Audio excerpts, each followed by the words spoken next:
جو کچھ آپ نے میرے حوالے سے تعارف میں کہا، سب لوگ جانتے ہیں کہ میرا تعلق ایک ادارے سے ہے، اور علی گڑھ مسلم یونیورسٹی میں ایک دہائی سے زیادہ کا عرصہ ہو چکا، اور میں وہاں استاد ہوں، اور میرا جو بنیادی حوالہ ہے وہ شاعری ہے۔ ویسے تو جس پیشے سے میں وابستہ ہوں، تنقید اور تحقیق، یہ پیشہ ورانہ معاملات ہیں، تو اس پیشے میں رہنے والا ہر شخص ان مراحل سے گزرتا ہے، لیکن ضروری نہیں کہ ہر شخص شعر کہے یا تخلیقی جو معاملات ہیں اس سے گزرے، لیکن ہماری جو بنیادی شناخت ہے وہ تحقیق اور تنقید نہیں ہے بلکہ تخلیق ہے، اور میں سمجھتا ہوں کہ شاعری جو تخلیقی حوالہ ہے وہ کسی بھی انسان کا بنیادی حوالہ ہوتا ہے۔ اگر آپ اردو نہ پڑھتے تو کس شعبے میں جاتے؟ یہ بھی سوال بہت مشکل ہے اس کا جواب دینا، کہ اگر میں اردو نہ پڑھتا تو میں کس شعبے میں جاتا۔ ویسے جغرافیہ میرا ایک پسندیدہ سبجیکٹ موضوع رہا ہے، اور ارادہ بھی تھا کہ جغرافی میں ہائر اسٹڈیز کی طرف جاؤں گا، لیکن مجھے لگتا ہے کہ ہم اپنی طرف سے پلاننگ کرتے ہیں کہ مستقبل میں ہم یہ کریں گے، لیکن اصل پلانر کوئی اور ہے جس نے ہمارا سچی بات ہے، مقدر طے کر رکھا ہے۔ تو وقت کے ساتھ، حالات کے ساتھ چیزیں خود بخود بنتی ہیں، اور ہم ان خطوط پر خود بخود چلے آتے ہیں۔ تو آج جو کچھ ہوں، ایسا نہیں ہے کہ ان فیصلوں میں میرا دخل نہیں تھا، یقیناً تھا، لیکن یہ وقت کے ساتھ جو زندہ اذہان ہوتے ہیں، میں اپنی تعریف نہیں کر رہا ہوں، لیکن جو بھی باشعور لوگ ہیں وقت کے ساتھ اپنے فیصلے بدلتے ہیں، جو ان کے حق میں بہتر ہوتا ہے، یا حالات انہیں ان فیصلوں کی طرف مجبور کر دیتے ہیں، مائل کر دیتے ہیں، جھکا دیتے ہیں، کہ جو کچھ کہیے۔ تو میری زندگی کے ساتھ بھی تقریباً وہی معاملہ۔ بچپن کے معید رشیدی کیسے تھے؟ شرارتی یا سنجیدہ؟ میرا خیال ہے پہلے تو جس طرح ہر بچہ شرارتی ہوتا ہے، میں بھی بہت شرارتی تھا، اور بعد میں جب سنجیدہ ہوا تو ایسا ہوا کہ آپ دیکھ رہے ہیں کہ وہ شرارت کہیں پیچھے چھوٹ گئی ہے، اور میں یاد کرتا ہوں اپنا بچپن اور اپنا ماضی، تو مجھے یقین نہیں آتا کہ میں وہی بچہ ہوں جو ایسی شرارتیں کیا کرتا تھا، اور اب ایسی سنجیدگی۔ تو میں مقابلہ کوئی یادگار شرارت؟ تو خود کو بہت حیرت کدے میں پاتا ہوں۔ اب ظاہر ہے مجھے آپ میں مزید پشیمان نہ کیجیے کہ میں کوئی واقعہ یاد کروں۔ آپ کی پہلی نظم یا پہلا شعر؟ ہاں، یہ مجھے یاد نہیں اس وقت کہ میں نے پہلا شعر کون سا کہا تھا، اور ہاں اتنا مجھے یاد ہے کہ پہلی جو مکمل غزل میں نے کہی، اور وہ فن کے اعتبار سے وہ غزل درست تھی، اور اس کی ضمانت یہ ہے کہ وہ غزل ایک رسالے میں شائع ہوئی، تو اس وجہ سے میں کہہ سکتا ہوں کہ وہ فنی اعتبار سے درست تھی، تبھی وہ شائع ہوئی تھی۔ اور یہ زمانہ اسکول کا ہے جب وہ پہلی غزل مکمل میں نے کہی اور وہ غزل شائع ہوئی۔ تو شاعری کا بھی سفر ایک طرح سے طویل ہے، لیکن اب اس غزل کے اشعار مجھے یاد نہیں، وہ غزل اب میرے پاس ہے بھی نہیں، اور نہ کسی میرے مجموعے میں شامل ہے، نہ کہیں کسی ڈائری میں موجود ہے۔ وہ اب میری یادداشت میں بہت دھندلی سی کچھ لفظیات آتی ہیں، لیکن وہ میں لکھنا چاہوں تو وہ ترتیب وہ بن نہیں پاتی۔ شاعری جب شروع کی تو فیملی کی طرف سے، گھر والوں کی طرف سے حوصلہ افزائی ہوئی یا روکنے کی کوشش کی؟ میرا خیال ہے حوصلہ افزائی تو کسی کی نہیں ہوتی۔ اگر کوئی شعر کہتا ہے اور اسے اگر اپنا پیشہ بنانا چاہتا ہے تو بہت حوصلہ افزا صورتحال کسی کے ساتھ نہیں ہوتی ہے، تو میرے ساتھ بھی وہی معاملہ تھا. لیکن اب یہ چیزیں ایسی ہیں کہ اگر کوئی روکنا چاہے، کیا ہم خود بھی روکنا چاہیں تو نہیں روک سکتے. اور اگر جو اندر ہے، جو تخلیق کی آگ ہے، وہ اسے خاموش کرنا نہیں کسی کیا کے جا بس کی سکتا ہے. بات نہیں. صحیح. کانکی نارا کی اس چھوٹی سی بستی، مزدوروں کی بستی سے نکل کر علی گڑھ مسلم یونیورسٹی تک کا سفر کیسا رہا؟ یہ بہت اس سوال کا دائرہ بہت وسیع ہے، اور یہ سوال اس کا جواب اگر میں صحیح معنوں میں دوں تو یہ سوال مجھے بہت سوچنے پر بھی مجبور کرتا ہے، بہت بے چین بھی کرتا ہے، بہت پریشان بھی کرتا ہے. اور کبھی اس پریشانی میں ان مراحل میں ایسے موڑ بھی آتے ہیں جن میں بہت خوشی بھی ہوتی ہے، اور کبھی کبھی فخر بھی ہوتا ہے. لیکن میں سمجھتا ہوں کہ یہ جو علاقہ ہے کلکتے کے مضافات کا، یہ میرا خیال ہے کہ بہت اسے پسماندہ تو ہم نہیں کہہ سکتے، اس لیے کہ تمام اچھی خاصی سہولتیں یہاں موجود ہیں. جی. اور ایک اسٹینڈرڈ بھی مجھے لگتا ہے کہ جس اسکول سے ہم نے تعلیم حاصل کی وہ ایک اچھا اسکول تھا، اساتذہ اچھے تھے، اور تعلیم کا معیار ٹھیک تھا. تو ہم یاد کرتے ہیں کہ ان اسکولوں کی جو تعلیم ہے وہ رائگاں نہیں گئی.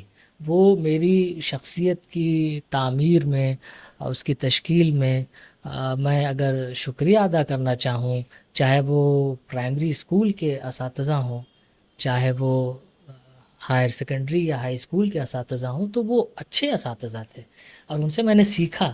اور اگر شاید وہ نہ ہوتے تو آج میں جہاں ہوں میں وہ نہیں. نہ ہوتا. اردو سے میرا تعلق ہے تو میرے استاد تھے واقف رزاقی صاحب، اچھا. پرائمری اسکول میں. ہاں. انہوں نے مجھے پڑھایا تھا، شاید ان کا وہ آخری زمانہ تھا. میرا خیال ہے اسی وقت ریٹائر ہو گئے ہوں گے یا اس کے بعد ہوئے ہوں گے، مجھے ٹھیک سے یاد نہیں پڑتا. لیکن وہ اردو پڑھاتے تھے اور شین قاف بہت درست، ان کی زبان اچھی تھی. زبان لہجہ ہر اعتبار سے. تو میں نے ایک اچھا استاد پایا تھا. آج وہ اس دنیا میں نہیں ہے لیکن میں انہیں یاد کرتا ہوں. کوئی ایسا خواب جو پورا نہیں ہوا ابھی بھی آپ کی آنکھوں میں ہے؟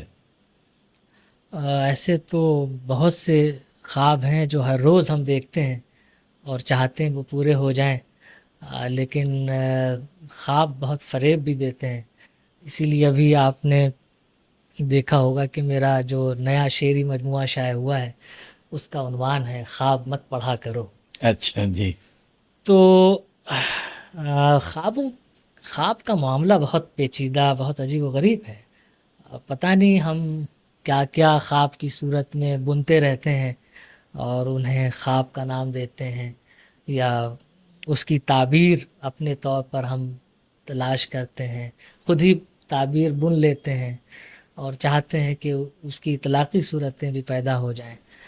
تو انسان لمیٹیشنز کے ساتھ پیدا ہوا ہے، لمیٹیشنز کے ساتھ وہ گرو کرتا ہے، اور اس کی آخری سانس حدود میں رہ کر ہی ایک طرح سے کہیں کہ تکمیل کو پہنچتی ہے.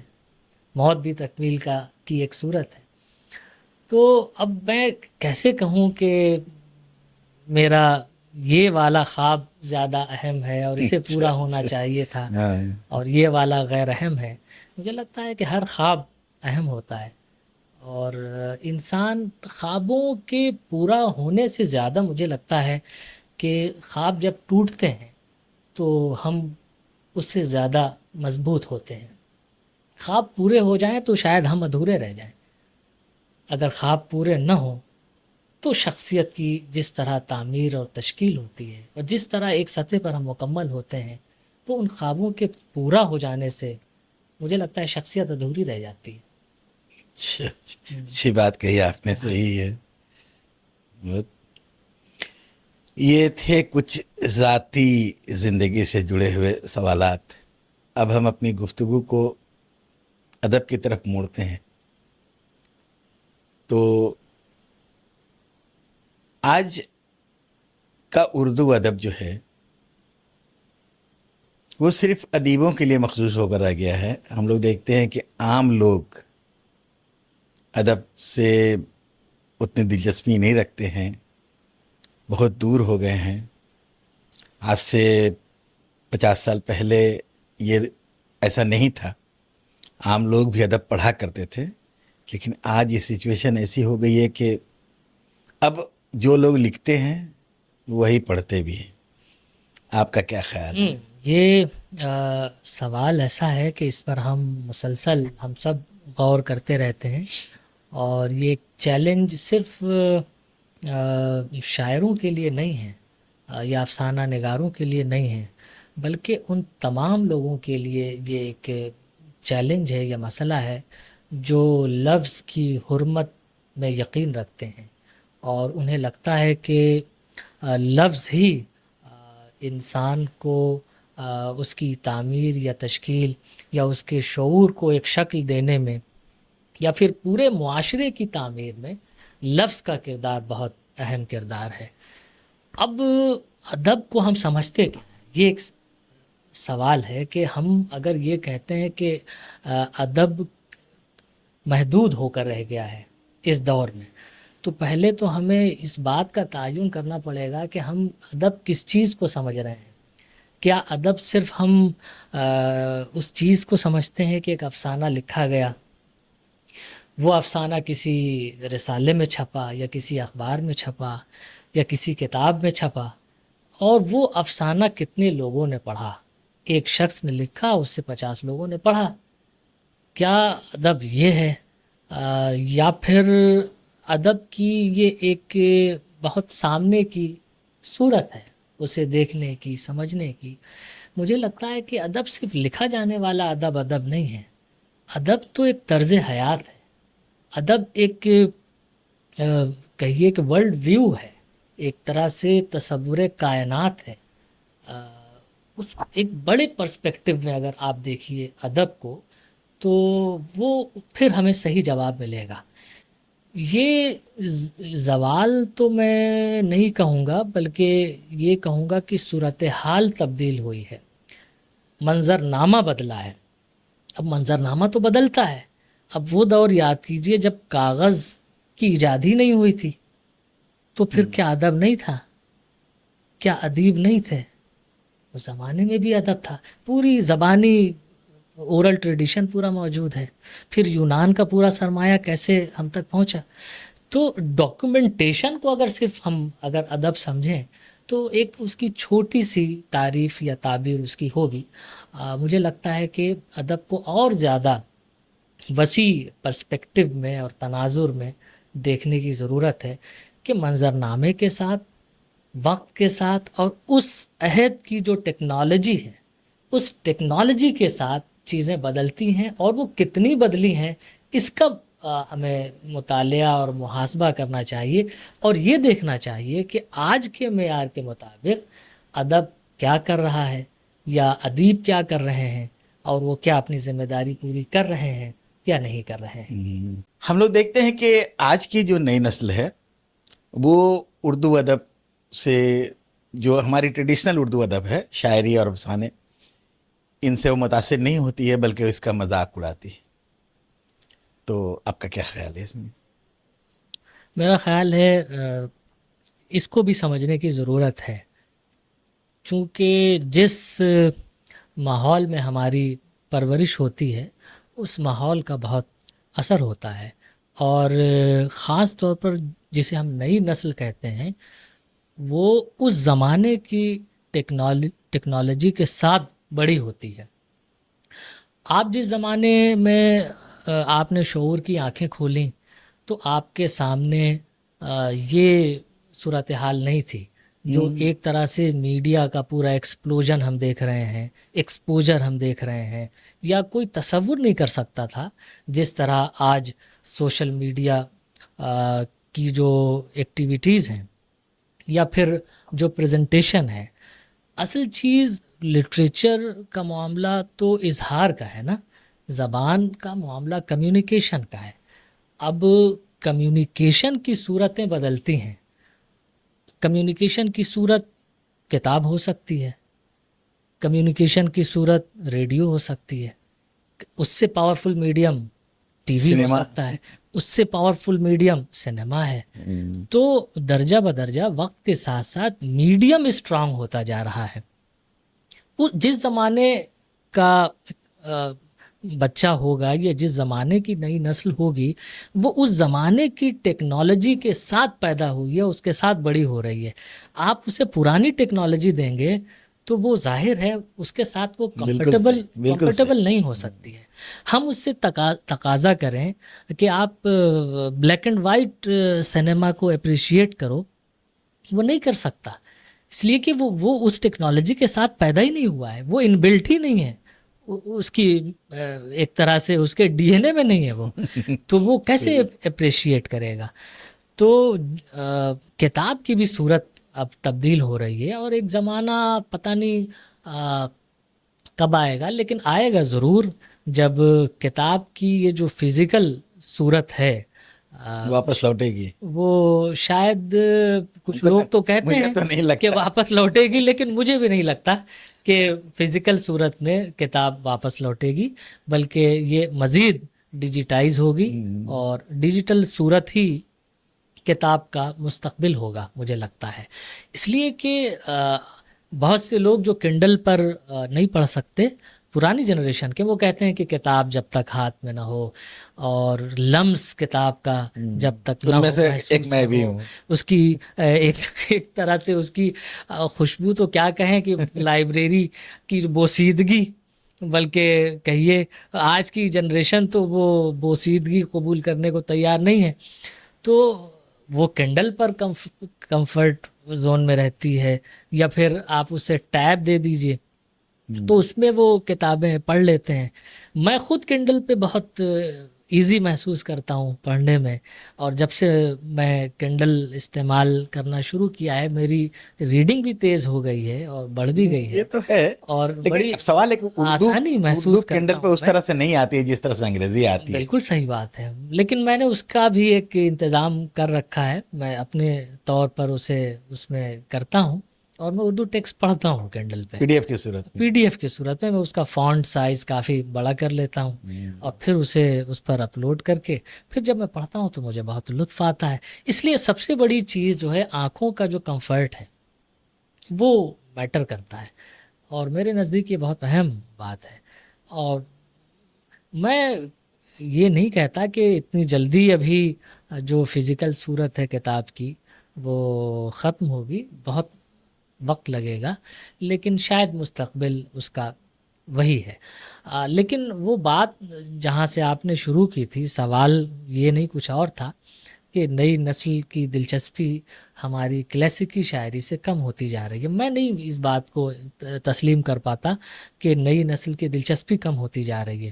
اس میں تھوڑا سا وقفے کے ساتھ اگر ہم غور کریں تو اس میں ذرا سا دیکھیے کہ اسی نئی نسل کو جس سے ہم شکایت کر رہے ہیں، اسی کلاسیکی ادب کو اگر ہم اس کے فارمیٹ میں اگر اسے دیں گے تو وہ ہم سے زیادہ اس ٹیکسٹ کو یا اس داستان کو یا اس ناول کو اپریشیٹ کرے گی یا کر رہی ہے. مثلا کسی پرانے ناول پر آپ ایک ایسی فلم بنا دیجئے جو آج کی ٹیکنالوجی پر بیسڈ ہو، تو دیکھیے وہ جنریشن اس فلم کو کہاں سے کہاں اٹھائے گی. پاکستانی جو ناولز ہیں تو پڑھتے کم لوگ ہیں، اس سے زیادہ ان پر جو سیریلز بن جاتے ہیں. ایگزیکٹلی میں وہی بات کر رہا ہوں کہ پریزنٹیشن آپ اسے کتاب کی صورت میں دینا چاہتے ہیں، وہ کتاب کی صورت میں نہیں لینا چاہتی، وہ کہتی ہے مجھ کو میرے فارمیٹ میں دو، اور اگر آپ اسے اس فارمیٹ میں دیں گے. اب شاعری کا معاملہ دیکھیے، شاعری کیوں مقبول ہے؟ کتابوں میں پڑھ کر مقبول نہیں ہو رہی ہے. آج کی جو اردو شاعری ہے، ہر شخص دیوانہ ہے اردو شاعری کا، تو وہ اشعار یاد کرتے ہیں، وہ جا کے لائبریری سے کوئی شعری مجموعہ ایشو نہیں کراتا ہے، یا کوئی اتنی میرا خیال ہے اردو کے اتنے شعری مجموعے اب فروخت نہیں ہوتے ہیں. یہ وہ اشعار ان اسی ڈیجیٹل پلیٹ فارم سے اس جنریشن ہوں، تک وہ اشعار پہنچ رہے ہیں صحیح. اور وہ شاعری اپریشیٹ کی جا رہی ہے. آج سوشل میڈیا آپ دیکھیے تو ایک طوفان ہے، ایک کوہرام ہے، ہر طرف اردو شاعری کا چرچا ہے. وہ شخص جسے اردو نہیں آتی وہ بھی اردو شاعری کر رہا ہے. تو اسے آپ کیا کہیں گے؟ اور یہی لیکن نئی نسل ہے نا، کوئی اور نسل تو ہے نہیں. ہاں وہ تو ہے، لیکن یہ بھی تو ہے کہ سوشل میڈیا پر آج جو شاعری مقبول ہے وہ جو اسٹینڈرڈ شاعری نہیں ہے، جو ہماری جو اصل شاعری ہے وہ نہیں ہے، بلکہ بس پلین وہ تک بندی وہ زیادہ ہو رہی ہے. ہاں وہ یہ بالکل اس سے تو اب وہی لوگ سمجھ بھی رہے ہیں، ہاں وہی پڑھ بھی رہے ہیں. اس کی وجہ ہے اس لیے کہ وہ ایک آزاد پلیٹ فارم ہے. اب دیکھیے پہلے یہ ہوتا تھا کہ اگر کوئی شعر کہنا چاہتا ہے تو پہلے بہت سے شاعروں کو پڑھتا تھا، پھر وہ کچھ تک بندی کرتا تھا، اور اگر وہ اپنی اسی را صورت کو، اگر اسی شاعری کو اگر کسی رسالے میں بھیجتا تو وہ شاعری واپس آ جاتی تھی، اور اسے ایک دھکا سا لگتا تھا کہ میں نے تو بہت اچھی شاعری کی ہے لیکن یہ رسالے والا چھاپ نہیں رہا ہے، یہ مدیر بہت بدماش ہے، اس نے میری شاعری واپس کر دی.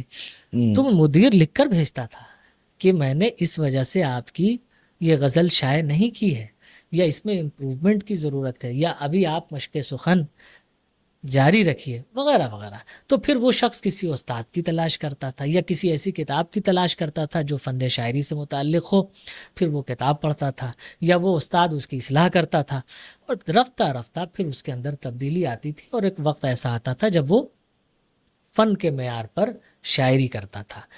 تو اب جب اس معیار پر پہنچا تو اب رسالے میں بھی اس کی شاعری چھپتی تھی، مشاعرے میں بھی وہ بلایا جاتا تھا، شعری مجموعہ بھی چھپتا تھا. لیکن یہ جو آزاد پلیٹ فارم ہے آج کا، اس کے اپنے فائدے اور اپنے نقصانات ہیں. تو جہاں اتنے سارے فائدے ہیں تو کچھ نقصانات بھی ہمیں اٹھانے پڑیں گے. تو یہ تو میرٹ اور ڈی میرٹ ساتھ ساتھ چلتی ہے. اب صحیح بات. اس سے تو بچا نہیں جا سکتا.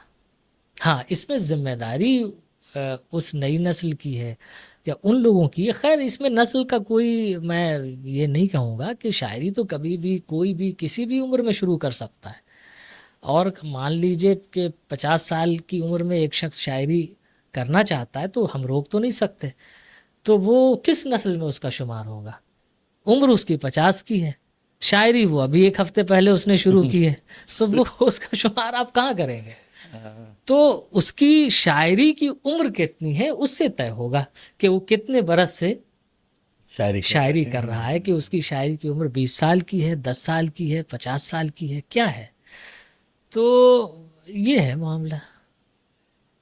اچھا، اگر کوئی ادب کا مطالعہ نہیں کرتا ہو اور وہ شروع کرنا چاہتا ہو تو سب سے پہلے اسے اردو کی کس کتاب کا مشورہ دیں گے؟ میرا خیال ہے ایسی کوئی واحد کتاب تو نہیں ہے. اب اردو شاعری کرنا ایک الگ چیز شاعری ہے، نہیں، اگر نثر میں، اردو زبان سیکھنا ایک الگ چیز ہے. ہاں نہیں، اردو ادب کی بات کر رہے ہیں. تو مان یعنی لیے وہ ناولز پڑھنا چاہے یا ہاں کچھ، تو اس اسے کس کتاب کا مشورہ دیا جا سکتا ہاں ہے؟ اس کا مطلب یہ ہوا کہ اگر اسے اگر ایک شخص ہے جو اردو ادب کا مطالعہ کرنا چاہتا ہے تو یہ بات واضح ہوگی کہ اسے اردو زبان آتی ہے، وہ اردو متن پڑھ سکتا ہے. اور اگر اردو متن پڑھ سکتا ہے تو مجھے یہ نہیں لگتا کہ اب تک اس نے کوئی کتاب نہیں پڑھی ہوگی. یقیناً اس نے جب پڑھنا جانتا ہے تو یقیناً اس نے کچھ نہ کچھ کچھ نہ ادب کچھ تو پڑھا ہوگا. پڑھا ہوگا.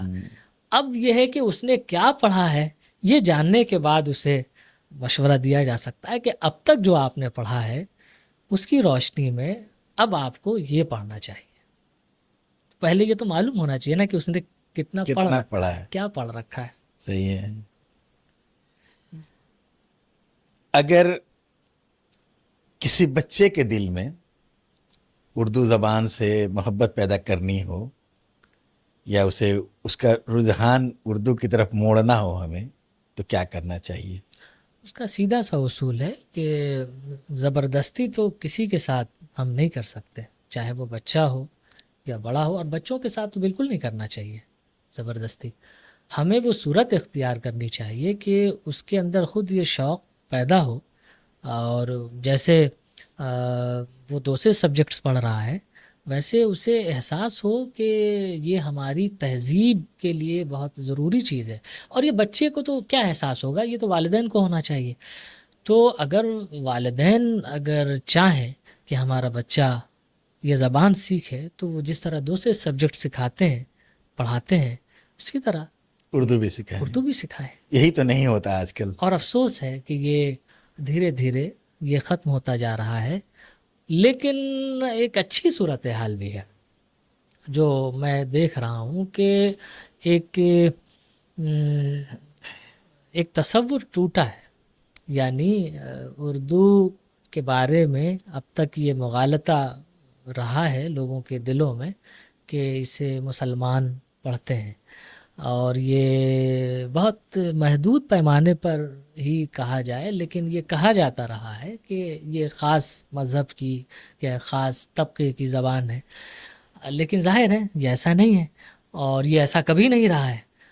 یہ تو ایک غلط پروپیگنڈا ہے، اور ایک خاص صورتحال میں یہ ہم نے دیکھا ہے کہ خاص کمیونٹی کے لوگ اس زبان کو زیادہ پڑھنے لگے، تو اس کے بہت سے معاشی اور تہذیبی اور مذہبی بہت سے اس کے اسباب ہیں، کوئی ایک فیکٹر نہیں ہے، سیاسی سبب بھی ہے، بہت کچھ ہے۔ سیاسی بھی۔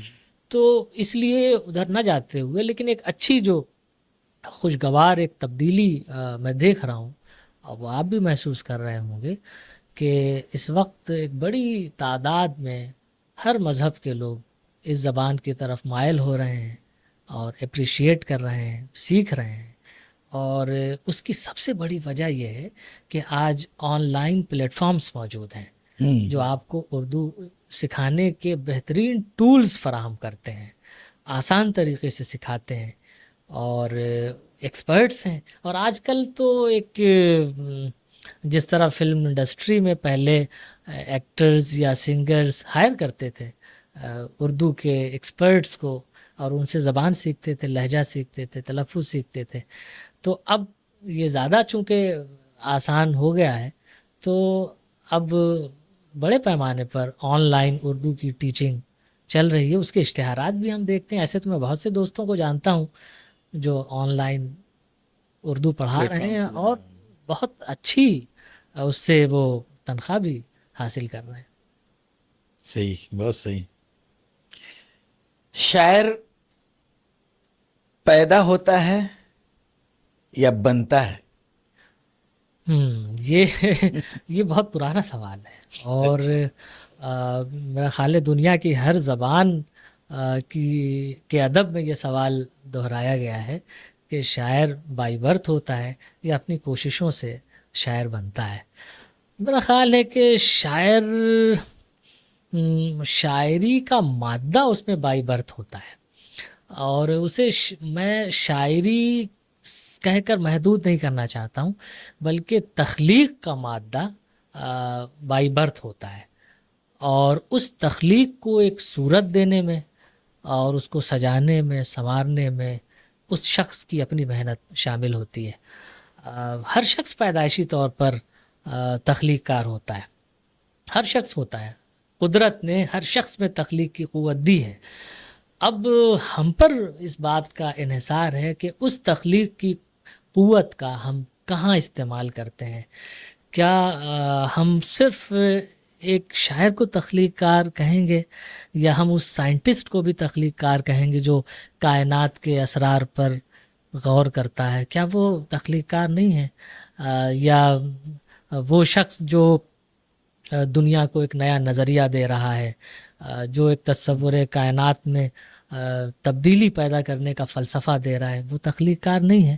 وہ بھی تخلیق کار ہے، صرف ایک افسانہ نگار تخلیق کار ہے، یہ کہنا ناانصافی ہوگی ان تمام لوگوں کے ساتھ۔ بہت صحیح، صحیح جواب، بالکل۔ لوگ کہتے ہیں کہ اچھی شاعری کے لیے عشق کرنا ضروری ہے، کہاں تک؟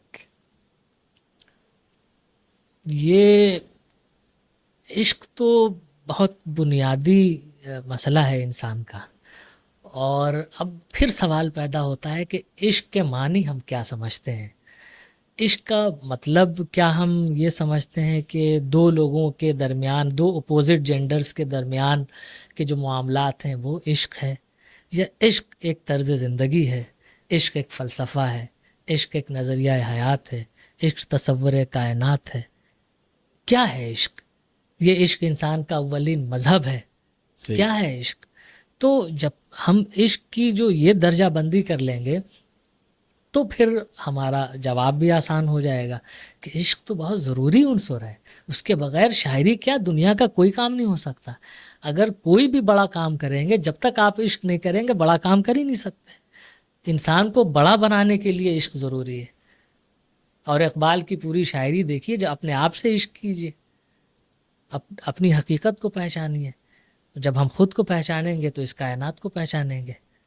تو ذرے سے ہی تو کائنات کا سفر ہے۔ جی. تو عشق ہمیں وہ آداب سکھاتا ہے کہ آپ پہلے اپنی شناخت کیجئے، پھر خدا کی شناخت اگر آپ اس میں یقین رکھتے ہیں تو کیجئے، ورنہ اس کائنات کے اسرار تک وہی عشق لے کر جاتا ہے۔ صحیح، بالکل صحیح. وہ جب عشق سکھاتا ہے آداب خود آگاہی، کھلتے ہیں غلاموں پر اسرار شہنشاہی۔ صحیح. تو یہ وہی اسی کی تعبیر ہے۔ تو اصل میں عشق کو ہم لوگ بہت چھوٹا کر دیتے ہیں، یہ بڑی مصیبت ہے۔ کون سا شاعر ہے جس کے اشعار پڑھ کر آپ حیران رہ جاتے ہیں؟ آپ کو حیرت ہوتی ہے کہ کیسے اس نے لکھ لیا ایسا، کیسے اس نے ایسا کہہ دیا؟ شاعری پڑھ کر میں حیران بہت کم ہوتا ہوں، شاعری پڑھ کر بے چین زیادہ ہوتا ہوں۔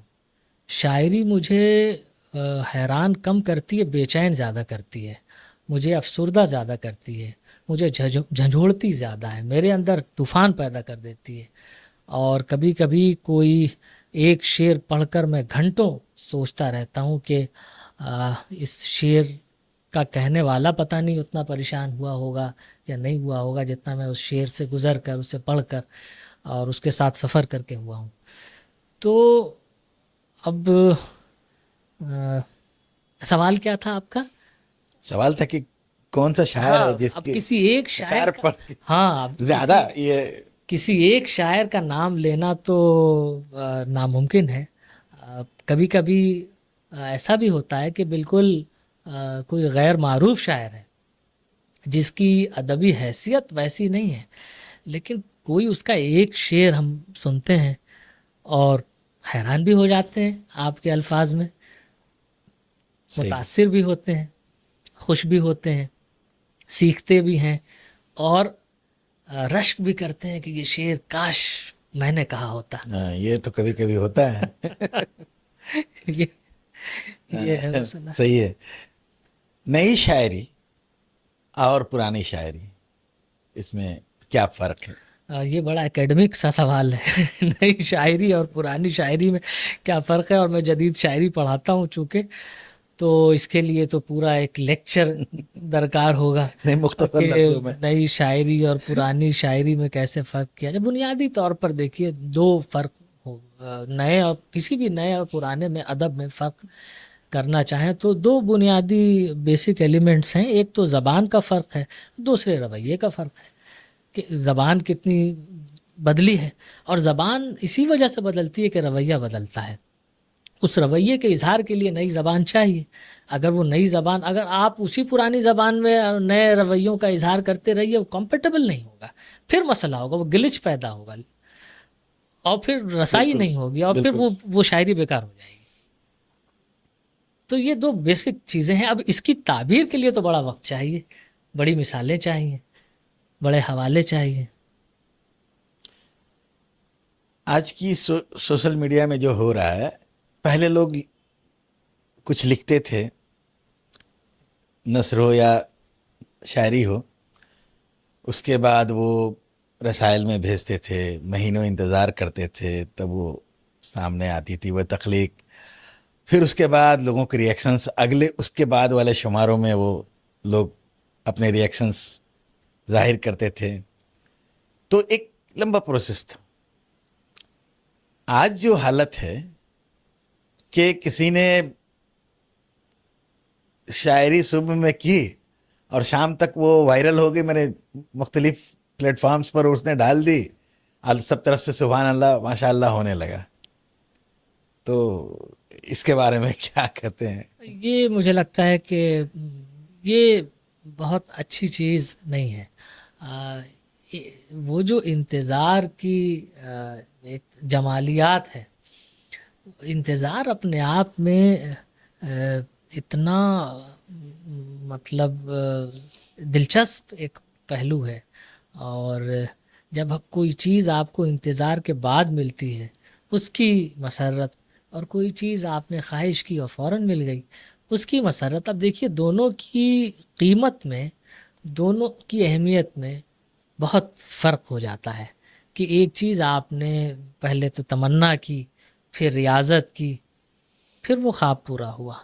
ادھر آپ نے چاہا اور ادھر حاضر، تو پھر یہ تو یہی سارا مسئلہ یہی فنا ہو جاتا ہے. سوال وہ یہ جو بھی ہے ایک کہ رومانس ہے، انتظار کا جو رومانس ہے نا، ہاں، وہ رومانس ختم ہو جاتا ہے. تو زندگی میں بچا کیا اگر رومانس نہیں ہے؟ زندگی اس کے بغیر تو گزاری ہی نہیں جا سکتی. وہ جمیل مظہری کا وہ شعر یاد آتا ہے کہ بقدر پیمانہ تخیل سرور ہر دل میں ہے خودی کا، اگر نہ ہو یہ فریب پہم تو دم نکل جائے آدمی کا. ہاں. تو یہ جو رومانس ہے، یہ جو فریب پہم ہے، یہ جو انتظار ہے، اگر یہ ہماری زندگی سے نکل جائے تو یقین جانیے کہ زندگی بے لطف ہو کر رہ جائے گی. پھر اس زندگی کے کیا معنی رہ جائیں گے؟ معاملہ یہ بھی ہے کہ بالکل ہی بے تکے کلام پر بھی لوگ پڑھے بغیر بھی بس صرف وہ دیکھتے ہیں اور سبحان اللہ لکھ دیتے ہیں، ماشاء اللہ لکھ دیتے ہیں. تو اس تو شاعر تو یہ سمجھتا ہے کہ میں نے بڑا تیر مارا، ہاں، مجھے اتنے لائکس مل گئے. لیکن ایسی شاعری، ایسی داد اور ان لمحوں کی عمر نہیں ہوتی ہے. پھر وہ بہت لمحاتی خوشی ہے یا لمحاتی اعزاز ہے اور ایک لمحاتی اچیومنٹ کہہ لیجئے، پھر وہ چیز وہیں ختم ہو جاتی ہے. پھر وہ آگے نہیں بڑھ سکتی، آگے نہیں بڑھتی ہے. صحیح. سوال ہی پیدا نہیں ہوتا. جب تک ریاضت کے بعد کوئی چیز وجود میں نہیں آئے گی. تاج محل ایک دن میں تو نہیں بنا تھا. آج کیوں نہیں کوئی تاج محل بنتا ہے؟ اب تو ایسی ٹیکنالوجی ہے، فٹافٹ چیزیں تیار ہو جاتی ہیں. لیکن اس میں جو خون صرف ہوا ہے، جو محنت ہے، جو انتظار ہے، جو رومانس ہے، وہ اس کی پوری تاریخ اور پورا عمل دیکھیے اس کی تشکیل کا تو سمجھ میں آتا ہے. اسی طرح فن پارے کا بھی معاملہ ہے کہ ایک شاہکار جو ہے وہ ایسی تھوڑی ہو جاتا ہے. ایک ناول جس کو آپ شاہکار سمجھتے ہیں وہ ایک دن کی تخلیق تو نہیں ہے، نہیں. صحیح ہے. اور وہ ایک دن میں شاہکار کا درجہ اس نے حاصل بھی نہیں کیا ہے. اس نے ایک اچھا خاصا عرصہ گزارا ہے، تب وہ شاہکار کے درجے پر پہنچا ہے. نثری ادب میں افسانہ زیادہ طاقتور فارم ہے یا ناول؟ اس کا جواب بھی مجھے لگتا ہے کہ کوئی ایک جواب ہو ہی نہیں سکتا کہ اگر ہم کہیں کہ ناول زیادہ طاقتور فارم ہے اور افسانہ کمزور، اس نسبتاً کم طاقتور ہے یا کمزور ہے، یہ کہنا بہت غلط ہوگا. کبھی کبھی ایک افسانچہ اتنا پاورفل ہوتا ہے کہ اس کا مقابلہ ایک ناول نہیں کر سکتا. منٹو کے سیاہ حاشیے جو افسانچے ہیں وہ دیکھیے، کبھی کبھی ایک افسانچہ آپ کو پوری زندگی یاد رہ جاتا ہے. ایک افسانچہ آپ نے پڑھا، پوری زندگی آپ نے یاد رکھا. ناول تو یاد نہیں رہتا. اور کبھی کبھی ایسا ہوتا ہے کہ ایک ناول آپ نے پڑھا اور آپ کی زندگی بدل گئی. کبھی کبھی ایسا ہوتا ہے کہ ایک افسانہ آپ نے پڑھا اور پھر اس کے سحر میں آپ پوری زندگی رہتے ہیں. کرشن چندر کا افسانہ طالب علمی کے زمانے میں پڑھا تھا، پورے چاند کی رات، اس کے سحر میں ہم اب تک ہیں. کچھ کہانیاں ذہن سے چپک جاتی ہیں. قرۃ حیدر کا ناول پڑھا تھا آگ کا دریا اسی گریجویشن کے زمانے میں، اور وہ کیسے پڑھا تھا، وہ کیا لمحات تھے. بارش ہو رہی تھی اور کتنی قسطوں میں ہم نے پڑھا تھا، اور کیسے چائے پی کر اور کیسے لیٹ کر اور کیسے اٹھ کر اور کیسے بیٹھ کر، پہلو بدل کر، کبھی بستر پر، کبھی کرسی پر، کبھی زمین میں لیٹ کر. تو وہ جو پورا پروسیس اس ناول کے پڑھنے کا ہے وہ آج بھی ہمارے ذہن میں. اور اچھا وہ اس ناول، ظاہر ہے گریجویشن کے زمانے میں وہ ناول میں نے کتنا سمجھا، وہ تو ظاہر بہت کم ہی سمجھا. ناول تو آج بھی اگر میں پڑھوں تو دعویٰ نہیں کر سکتا کہ وہ ناول میں سمجھ کر پڑھ رہا ہوں یا پورا ناول سمجھ گیا میں. لیکن جتنا بھی سمجھا اس ناول کی ایک عظمت میرے دل میں اور میرے ذہن میں قائم ہو گئی. اب میں دوبارہ اس ناول کو پڑھنا چاہتا ہوں، لیکن میں ہمت نہیں کر پا رہا ہوں کہ وہ دوبارہ وہ ناول پڑھوں. مجھے ایسا لگتا ہے کہ میں 1000 صفحات. نہیں، اس وجہ سے نہیں، میں 5000 صفحات پڑھ لوں گا. میں اس وجہ سے نہیں پڑھنا چاہتا کہ وہ جو پوری ایک طرح سے سیریز پوری میری آنکھوں کے سامنے آ جاتی ہے کہ وہ ناول میں نے کیسے پڑھا تھا. اب وہ سب ختم ہو جائے گا پھر دوبارہ پڑھوں گا تو. اور مجھے یہ بھی ڈر لگتا ہے کہ دوبارہ اگر پڑھ کر اگر وہ عظمت نہ رہی تو پھر اچھا نہیں ہوگا. صحیح ہے. تو جو میرے تصور میں وہ ناول ہے وہ ویسے ہی رہے، اس لیے میں دوبارہ نہیں پڑھتا اسے. ایک اچھی کہانی کا اس کی پہچان کیا ہے؟ یہ بھی بہت مشکل ہے اس کا کوئی ایک جواب دینا کہ ایک اچھی کہانی کی پہچان کیا ہے. ایک اچھی کہانی وہی اچھی کہانی ہے جو آپ کو اچھی لگے. مجھے نہیں ہو سکتا ہے آپ کو اچھی لگ رہی، مجھے نہیں لگ رہی. یہ تو ہے، جو آپ کو اچھی لگے وہ یہ اچھی تو کچھ تو کرائٹیریا ہوتا وہ ہے. آپ کا الگ ہوگا، میرا الگ ہوگا. اچھا، یہ اچھا لگنے کا جو معاملہ ہے نا، یہ ذوقی ہے. یہ ہم اپنے اپنے ذوق کے مطابق چیزوں کو بہتر یا کمتر یا بدتر یا بہترین یہ ہم اپنے اپنے طور پر طے کرتے ہیں. صحیح. کوئی نقاد بھلے ہی لکھ دے کہ یہ بہت بڑا شاعر کیا ہو جائے گا. کلیم الدین احمد نے اپنے ابا کو سب سے بڑا شاعر لکھ دیا، ہو گئے. ضمیر الدین احمد اتنے بڑے شاعر تو نہیں ٹھہرے آج. کوئی نام بھی نہیں جانتا آج. کوئی نہیں جانتا. اور اقبال پر سخت تنقیدیں کی، لیکن اقبال ہے. اقبال ضمیر الدین احمد کو کوئی نہیں جانتا. صحیح ہے. کیا آج بھی اردو میں اچھے ناول لکھے جا رہے ہیں؟ بہت خوب. آج کے زمانے کے کچھ چند اچھے ناول. اس وقت تو ایسا لگتا ہے کہ اردو ناول پر بہار آئی ہوئی ہے، اور خوب ناول لکھے جا رہے ہیں بر صغیر میں، پورے ہر طرف لکھے جا رہے ہیں. اور ہمارے ہاں بہت اچھے ناول نگار اس وقت موجود ہیں. اور ہم جہاں بیٹھے ہیں اسی صوبے سے اگر ہم دیکھنا شروع کریں، یہیں سے اگر میں نام لینا شروع کروں تو صدیق عالم. مطلب اس وقت اردو میں بالکل جو ٹاپ کی فہرست آپ بنائیں گے، بالکل کریم لیئر تیار کریں گے تو اس ٹاپ کی فہرست میں صدیق عالم کا شمار ہوتا ہے. اور شبیر احمد ان کے بعد ہم دیکھ رہے ہیں مسلسل وہ ناول لکھ رہے ہیں. حجوراما ان کا ناول میں نے پڑھا، وہ عمدہ متن ہے وہ، اور پہلی بار انٹروڈیوس کرا ایک بھادی سماج کو اردو میں، اور اسے بہت خوبصورتی سے ناول میں ڈھالا ہے. اور خاص طور پر وہ جو دارجلنگ کا اور پھر اس سے نیپال کا، وہاں کا پورا کلچر، وہاں کی سیاست، بہار کا علاقہ جو اس ریجن سے، تو مطلب ایسا ناول تو پڑھ کر میں بہت حیران تو میں بہت کم ہوتا ہوں، پریشان زیادہ ہوتا ہوں. اور تو اس سے بہت محظوظ ہوا میں اس ناول کو پڑھ کر، بہت کچھ سیکھا میں نے.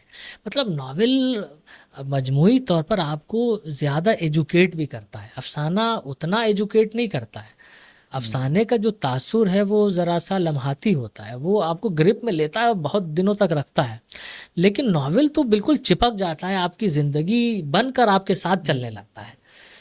تو وہ ناول بہت اچھا ناول ہے. اور ابھی بھی ایک ناول ان کا آیا ہے، قاضی نظر الاسلام، تو بلکہ دو جلدوں میں بدروہی. تو بہت. پھر سید محمد اشرف، ابھی آخری جو ان کا ناول آخری سواریاں، وہ، اور ابھی بھی ایک ناول ان کا آیا ہے یا آنے والا ہے، ابھی ذکر ہو رہا تھا اس کا. پھر طارق شتاری کا ایک ناول آیا ہے، بہت عمدہ ناول آیا ہے. وہ غلام باغ نہیں، طارق شتاری کا ناول میرے ذہن سے بھی نام نکل رہا ہے اس وقت، لیکن بہت عمدہ ناول ہے ان کا. اور غضنفر ہیں، بہت لکھتے ہیں. غضنفر تو مسلسل لکھ رہے ہیں. لیکن دیکھیے ایک نام جو میں کہہ رہا تھا نا کہ ٹاپ کی فہرست اگر بنائی جائے تو یہاں صدیق عالم، تو خالد جاوید ان کا بھی ٹاپ کی فہرست بہت نام آ رہا ہے. دیکھیے JCB پرائز انہیں ملا نعمت خانہ جو ان کا ناول ہوں، آیا اس پر، اور وہ بہت کمال کا ناول ہے، اس کا انگریزی میں ٹرانسلیشن ہوا، پھر اب دیکھیے ہر طرف اس کا ذکر ہے، اور اور کچھ برس قبل کا واقعہ ہے، بہت اردو میں بہت عمدہ ناول منظر عام پر آیا تھا، کئی چاند تھے سر آسماں، شمس الرحمن ہاں فاروقی وہ کا، تو جو انگریزی میں ٹرانسلیشن ہوا، پینگوئن نے اسے چھاپا، اور پھر وہ بہت ایک طرح سے موضوع گفتگو بنا وہ ناول، اس لیے کہ بڑا رینج ہے اس ناول کا، بہت اور بہت بہت بہت کچھ ہے اس میں، میں کہہ رہا تھا نا کہ بہت ناول ایک طرز زندگی بن کر چپک جاتا ہے، آپ کے ساتھ چلتا ہے، تو اگر ناول پر 5 تو بہار ناولوں آئی۔ کا نام لینے کو کہوں کہ اردو کے 5 ناول، یہ بھی بہت امتحان لینا جیسا ہے یہ کہ کسے آپ نمبر دیں گے زیادہ، حالانکہ اساتذہ کا کام یہی، ہم یہی کرتے رہتے ہیں، ہاں، لیکن یہ کرنا اس پلیٹ فارم پر ٹھیک نہیں ہوگا۔ اچھا اچھا اچھا، کیا ادب انسان کو بہتر بناتا ہے؟ یقیناً ادب انسان کو انسان بناتا ہے، ادب انسان کو بار بار احساس دلاتا ہے کہ تم اپنے آپ کو خدا مت سمجھو، تم انسان ہو اور انسان ہی انسان رہو۔ ہو، ہوں، تو ادب تو بہت ضروری ہے انسان کے لیے، بہت ضروری ہے، لازماً۔ ہم جتنے بڑے سائنٹسٹ دیکھتے ہیں وہ آخر میں سب دیکھیے ادب کی طرف مائل ہو جاتے ہیں، کوئی شاعری کر رہا ہے، کوئی کچھ کر رہا ہے، سب کوئی نہ کوئی ایکٹیویٹی آپ دیکھیں گے، اس لیے کہ ادب مشروط ہے تمام چیزوں سے۔ ایک اچھی کتاب انسان کی زندگی بدل سکتی ہے؟ یقیناً، یقیناً کوئی ایسی کتاب ہم پڑھیں اور ہماری پوری فکر تبدیل ہو جائے، ہمارا رویہ تبدیل ہو جائے، یہ بہت ممکن ہے، ایسا بہت ہوا ہے، اس کی بہت سی مثالیں ہیں۔ یہ جو ابھی جو ڈیجیٹل میڈیا کے ذریعے جو ہو رہا ہے کہ نثری جو اصناف ہیں، خاص طور سے افسانہ، چھوٹا سے چھوٹا ہوتے ہوتے ایک لائن تک پہنچ گیا ہے، اس کے بارے میں کیا خیال ہے؟ کوئی برائی نہیں ہے، کوئی ایک جملے میں اگر اظہار خیال کرنا چاہتا ہے اور کمفرٹیبل اپنے آپ کو سمجھتا ہے، اس میں لگتا ہے کہ اس کی مطلب وہ اپنی بات کہہ پا رہا ہے اور وہ مطمئن ہے اس سے، تو وہ یقیناً کریں۔ ہم مطمئن نہیں ہو پاتے، اس لیے ہم وہ نہیں کر پاتے، جو لوگ ہو پاتے ہیں وہ کریں، ہمیں کوئی اعتراض نہیں۔ شاعری کی ایک بڑی ایسی صنف ہے جس پہ بڑی بحثیں ہوتی ہیں، نثری نظمیں، اس کے بارے میں کیا خیال نثری ہے؟ نظم کے بارے میں بھی ہمارے یہاں مغالطے بہت ہیں، اور نثری نظم کو اکثر ہم نے نمبر کم دیے ہیں، اور اسے دوسرے تیسرے درجے کی چیز ہم نے سمجھا ہے، لیکن واقعہ یہ نہیں ہے۔ نثری نظم ایک بہت پاورفل میڈیم ہے، ایک بہت بہت پاورفل ٹول ہے، ایک پوئٹک ایکسپریشن کا۔ اب یہ اس بحث میں ہم جائیں گے کہ شاعری کسے کہتے ہیں، اور کون سی حیت شاعری کہلائے گی، کون سا نظام شاعری کہلائے گا، اور بحر کا کیا مقام ہوگا، اور اوزان کا کیا ہوگا، اور عروض کا کیا ہوگا، اور قافیوں کا کیا ہوگا، ردیفوں کا کیا بنے گا، تو پھر یہ ایک بحث کے لیے ہم دروازہ کھولیں گے، اور اس پر بہت بحثیں ہو چکی ہیں، اس پر بہت کچھ لکھا جا چکا ہے، بہت کچھ، اور ہم آپ تو آج اس پر باتیں کر رہے ہیں۔ اردو کا جو پہلا باقاعدہ نقاد ہے خواجہ الطاف حسین حالی، اس نے تو مقدمہ شعر و شاعری میں یہ سب ان مسائل پر گفتگو کر لی ہے۔ بہت پہلے، ہاں، 1893 میں وہ مقدمہ شائع ہوا ہے اس پر، یہ کہ شاعری کیا ہے۔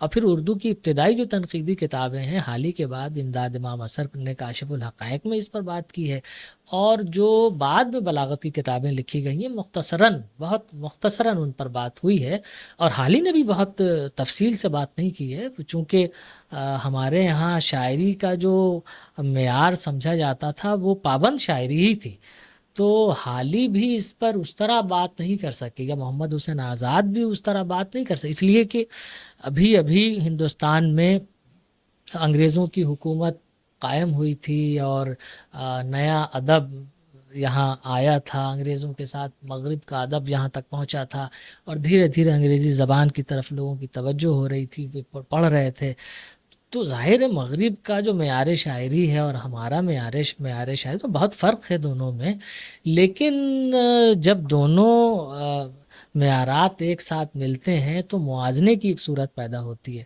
صرف ہم ہیں تو کیا ہم ہیں، جب دوسروں کی کوالٹیز کو ہم دیکھتے ہیں اور پھر اپنی دیکھتے ہیں اور دونوں کو سامنے رکھتے ہیں تو ہمارا بہرحال زاویے میں تبدیلی آتی ہے، یا پھر ہم اس فکر میں اضافہ ہوتا ہے. کہیں نہ کہیں ہم جو ادب کے نظریات ہیں اس میں اپنے آپ کو زیادہ وسیع محسوس کرنے لگتے ہیں. تو وہ جو جب یہ نئی صورتیں مغرب کی ہمارے آئی ہیں تو مغرب میں بھی پابند شاعری ہی ہوتی تھی وہاں بھی، لیکن جب ہندوستان میں کلونیل حکومت قائم ہوئی ہے تو پھر مغرب میں وہ جو صدی ہے اس میں نثری شاعری اسٹیبلش ہو چکی تھی. وہ مغرب میں بہت عام بات تھی. یہ نثری شاعری جسے ہم کہیں یا جسے پروز پوئٹری کہیں گے.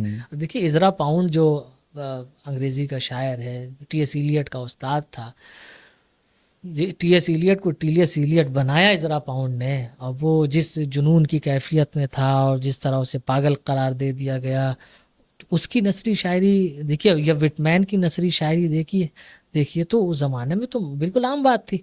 اب تو ان کے لیے کیا بحر وزن یا رائمنگ ان کے لیے امپورٹنٹ نہیں تھی؟ کیوں ان لوگوں نے ان چیزوں کو ایک طرح سے اہمیت کم دی یا اپنا معیار تبدیل کیا؟ کوئی وجہ تو رہی ہوگی. یا پھر آج ہم اپنی زبان کی شاعری چھوڑ دیں، ہم دوسری ہندوستانی زبانوں کی بات کریں، ہندی میں تو چھند ختم، کوئی تو چھند والی شاعری کرتا نہیں ہے، پابند شاعری ہندی میں تو ہے نہیں. جو آج کی کویتا ہے ہندی کی، اس میں تو پابند شاعری ہے ہی نہیں ہے، بالکل ختم ہے. بالکل. وہ تو ایک طرح سے بہت برا سمجھتے ہیں اگر کوئی پابند شاعری کرتا ہے تو. وہ تو احتجاجاً اسے انہوں نے ترک کیا ہے کہ ہم کسی طرح کی قید کو قبول نہیں کریں گے، شاعر ہر چیز سے آزاد ہے، وہ آزاد ہو کر شاعری کرے گا. تو یہ تو ایک پروٹیسٹ کی بھی صورت تھی. لیکن وہی ہندی کے شاعر پھر اردو میں غزلیں کہتے ہیں. نہیں، وہ ایک دوسری صورت ہے. میں اچھا، غزل تو بغیر اس کے ہو نہیں سکتی لیکن بات نثری نظم کی ہو رہی ہے. یہ تو غزل کے آداب ہیں، نثری غزل نہیں ہو سکتی ہے. نثری غزل کی بھی کوشش کی گئی تھی جو ناکام ہو گئی. نثری غزل نہیں ہے، غزل کے آداب ہیں. جب تک غزل کے آداب پورے نہیں ہوں گے غزل نہیں ہوگی. جب نثری شاعری ہم کہہ رہے ہیں یا نثری نظم ہم کہہ رہے ہیں تو ہم نے اس کے آداب بنائے ہیں. ہم کہہ رہے ہیں کہ ہم بحر کو نہیں مانیں گے، ہم کہہ رہے ہیں کہ اس میں ہم پابند نہیں ہوں گے قافیوں کے، اس میں اوزان کی پابندی نہیں کی جائے گی، اس میں آپ آزاد ہیں، مصرے چھوٹے بڑے ہو سکتے ہیں، آپ کہیں سے شروع کر سکتے ہیں کہیں ختم کر سکتے ہیں، نہ مصروں کی تعداد متعین ہے، کسی بھی ہر طرح کی پابندی سے آپ آزاد ہیں، اور آزاد ہو کر آپ نثری شاعری کیجیے. تو اس میں کوئی برائی نہیں ہے، کیجیے. اگر آپ کر سکتے ہیں، آپ کے اندر وہ طاقت ہے، آپ کے پاس وہ ایکسپریشن ہے تو آپ کر لیجیے. اور کیا ہمارے لوگوں نے کیا. ایک بہت بڑی تعداد ہے نثری نظم کے شاعروں کی. سارا شگفتہ کی نظمیں پڑھی ہے، دیکھیے وہ نظمیں آپ پر میرا دعویٰ ہے آپ پڑھ کے دیکھیے. آپ متاثر نہ ہوئے تو آپ کہیے. یوٹیوب آج کی اردو ادب کو کہاں لے جا رہا ہے؟ یوٹیوب یا اس طرح کے جتنے بھی سوشل میڈیا کے پلیٹ فارمز ہیں، یہ اردو ادب کو آگے ہی لے کر جا رہا ہے. اور پھر وہی بات کہوں گا کہ جس زمانے میں ہم ہیں اس زمانے کی ٹیکنالوجی کو اگر ہم اختیار نہیں کریں گے تو ہم بہت پیچھے رہ جائیں گے. تو ہمیں جو کہتے ہیں نا زمانے کے ساتھ چلو، قدم سے قدم ملا کر چلو، شانے سے شانہ ملا کر چلو. تو یہ دراصل چلو تم ادھر کو ہوا ہو جدھر کی، وہ تو حال ہی بہت پہلے ہی کہے گئے. تو ہمیں زمانے کے ساتھ چلنا ہی پڑے گا. تو یوٹیوب ہماری زبان کے لیے بھی ہمارے ادب کے لیے بھی ایک پلیٹ فارم کا کام کر رہا ہے، اور جس طرح تمام چیزوں کے لیے کر رہا ہے وہ اس زبان کے لیے بھی کر رہا ہے. اور ہم اس سے بچنا چاہیں بھی تو نہیں بچ سکتے. آج اے آئی کا دور ہے، یہ اردو ادب کو فائدہ پہنچا رہا ہے یا نقصان؟ فائدہ پہنچا رہا ہے، بالکل پہنچا رہا ہے. ہر نئی لیکن ٹیکنالوجی، آج تو لوگ بہت ساری کاپی پیسٹنگ کر رہے ہیں. وہ چونکہ ابھی اے آئی بالکل ایک طرح بالکل تو نہیں کہوں گا لیکن ایک حد تک نیا ہے، ایک حد تک ابھی نیا ہے. تو دھیرے دھیرے جیسے جیسے یہ چیزیں اور قائم ہوتی جائیں گی، ہمارے معمول کا حصہ ہوتی جائیں گی، دھیرے دھیرے ہم ہر چیز کو سمجھنے لگیں گے کہ کون سی چیز اے آئی ہے، کون سی چیز اے آئی نہیں ہے، کون سی چیز اے آئی جنریٹڈ ہے، کون سی چیز اوریجنل کانٹینٹ ہے۔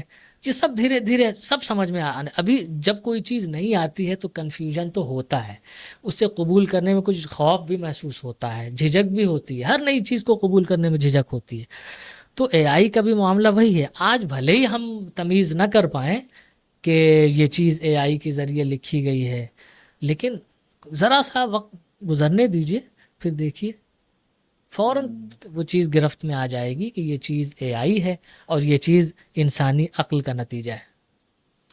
اب آخر میں کچھ ذاتی پسند ناپسند والے کچھ سوالات. آپ کا پسندیدہ شاعر؟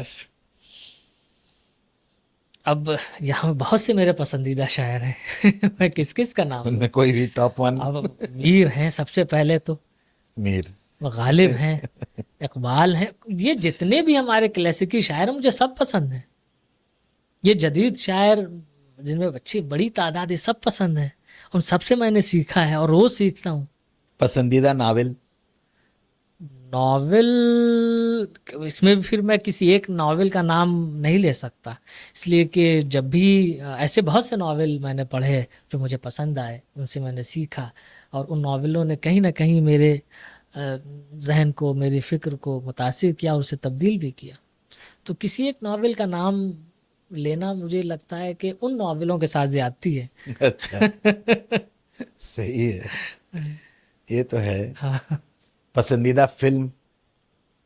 یہی معاملہ پھر فلموں کا بھی ہے کہ میں کیسے کسی ایک فلم کا نام لوں۔ ویسے چونکہ اردو سے ہمارا تعلق ہے تو جتنی بار بھی مغل اعظم دیکھوں وہ پرانی نہیں ہوتی ہے۔ پرانی نہیں ہوتی، یہ صحیح ہے، یہ تو بات صحیح ہے۔ مدر انڈیا بہت اچھی لگتی ہے پرانی فلموں میں، یہ ہے۔ امراؤ جان مجھے، میں جتنی بار بھی دیکھوں، ہاں، امراؤ جان کی مظفر علی نے ایسا شاہکار وہ دیا۔ امراؤ جان کون والی؟ پرانی والی، نئی بھی میں نے دیکھی، لیکن پتہ نہیں، نئی بھی اچھی بنی ہے، میں یہ نہیں کہوں گا، لیکن جو پہلی پسند ہے یا پہلا عشق ہے وہ تو اسی ریکھا والی۔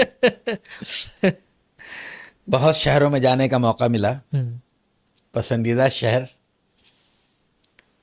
ایسے تو ہر شہر اچھا شہر ہے، اور جس شہر میں محبت کرنے والے لوگ مل جاتے ہیں وہ شہر اپنا لگتا ہے۔